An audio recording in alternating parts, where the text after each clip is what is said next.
En el oscuro contexto de la Florida a finales de los años 80, la importación de cocaína había comenzado a tomar niveles alarmantes, transformando algunas regiones en escenarios de violencia, intimidación y muerte. Todo orquestado por un narcotraficante implacable que no dudaba en desafiar a la ley. Desesperadas por una solución, las fuerzas del orden recurrieron al FBI, marcando el inicio de una investigación.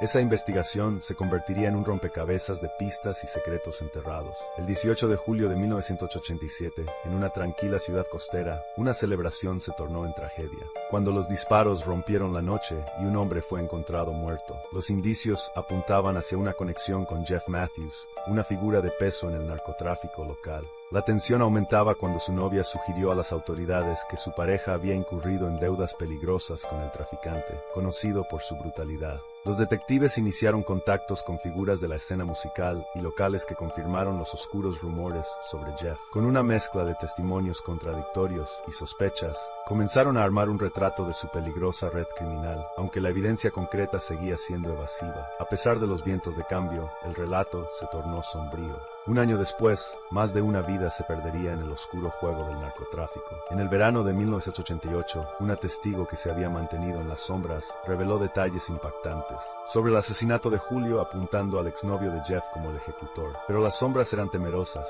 y la verdad esquiva. Múltiples muertes se apilaron mientras la lucha por la justicia se entrelazaba con la violencia del mundo del narcotráfico. El curso de la investigación se tornó dramático con el descubrimiento de cuerpos y indicios cada vez más inquietantes. En un intento de conectar los puntos, el director de homicidios formó alianzas con narcóticos y la DEA, mientras la marea de pruebas se tornaba insostenible. Al respecto, la vida de un testigo clave, Stephen Franken, también fue truncada misteriosamente. En una serie de eventos que resonaron con la fatalidad de las decisiones de viejas deudas y acuerdos no cumplidos. Con la tarea de atrapar al esquivo narcotraficante cada vez más urgente, el FBI y la DEA intensificaron sus esfuerzos. Una serie de operaciones encubiertas revelaron un engranaje criminal que operaba desde una pizzería local. Las pistas apuntaron hacia un oscuro secreto, pero no había magia que desentrañara el velo del silencio que rodeaba a Jeff. La tensa búsqueda llegó a un punto culminante, con una serie de explosiones que enviaron un mensaje de guerra no solo a sus competidores,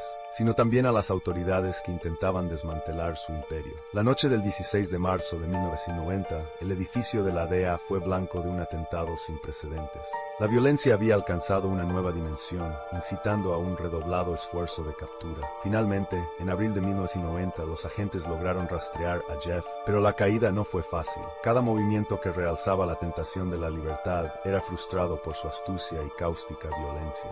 Sin embargo, tras meses de desvelo y tácticas inteligentes, la mira sobre él se volvió inexorable. Finalmente, tras una aparente persecución interminable, Jeff Matthews fue arrestado. Pero su captura oscura fue tan solo el comienzo de un despliegue aún más inquietante en un juicio que reveló la magnitud de su tiranía. Con múltiples muertes a cuestas, Matthews no solo enfrentaba un panorama jurídico, sino un enfrentamiento con su propia sombra, la del hombre que había hecho del miedo su arma más poderosa. Al ser condenado a una sentencia de 100 años, la libertad no sería más que un vestigio de un pasado lleno de terror. Jeffrey Matthews fue a prisión, un lugar donde los ecos de sus crímenes resonarían por siempre, dejando a sus víctimas y a una comunidad marcada por el trauma de sus acciones.